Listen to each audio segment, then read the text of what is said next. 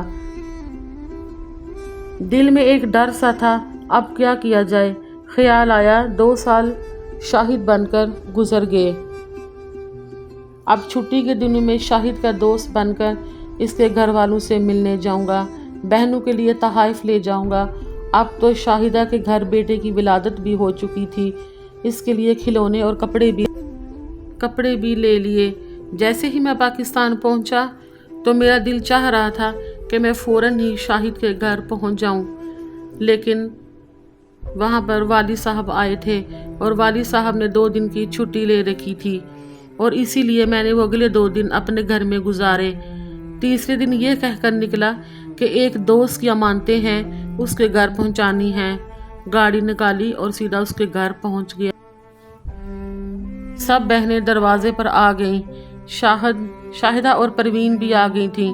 میرا دل چاہتا تھا کہ امی ابو کو گلے لگا کر چیخ چیخ کر روؤں اور اپنے من کا بوجھ ہلکا کروں اور یہ بتا دوں کہ میں شاہد کو ساتھ نہیں لے کے آ سکا اور آپ کا شاہد اب اس دنیا میں نہیں ہے، لیکن وہ سب خوش اتنے تھے کہ مجھ میں ہمت کہاں تھی کہ میں یہ سب ان کو بتا سکتا۔ میں نے شاہد کو کبھی اس کے قدموں پر تو چلتے نہیں دیکھا تھا، میں نے اس کو مردہ ہی حالت میں دیکھا تھا۔ مجھے شاہد بنے ہوئے آج 7 سال ہو گئے ہیں اور بہنوں کی شادیاں بھی ہو گئیں۔ سمیرا اب اسکول میں پڑھاتی ہے، پروین اپنے شوہر کے ساتھ اماں اور ابا کے ساتھ رہتی ہے۔ ابا اور اماں نے پچھلے سال عمرہ بھی کر لیا ہے، بس ایک کام رہ گیا ہے۔ اماں کہتی ہیں پتر شاہد، ماں کی آنکھیں بند ہونے سے پہلے اپنی شکل دکھا جا۔ کیا پتر اب تو تب آئے گا جب تیری اماں مر جائے گی؟ جس کا میرے پاس کوئی جواب نہیں تھا۔ ایسی کتنی ہی لاشیں ہوں گی جن کی آوازیں ہمیں سنائی نہیں دیتی، لیکن وہ اپنا وجود کسی نہ کسی صورت میں اظہار ضرور کرتی ہوں گی۔ ہم انہی کی شناخت استعمال کر کے نئے لوگوں کو ان راہوں کے مسافر بنا دیتے ہیں۔ یہ تھی ایک پردیسی بیٹے شاہد کی کہانی جو ڈونکی لگا کر یورپ ملک جانا چاہتا تھا۔ میرے پیارے بہن بھائیوں، خدا کے لیے ایسا رزق کمانے سے اور ایسی دولت کمانے سے کہ جس میں آپ کی جان چلی جائے، اپنے ہی ملک میں کما لو۔ مجھے دیجیے اجازت، اللہ حافظ۔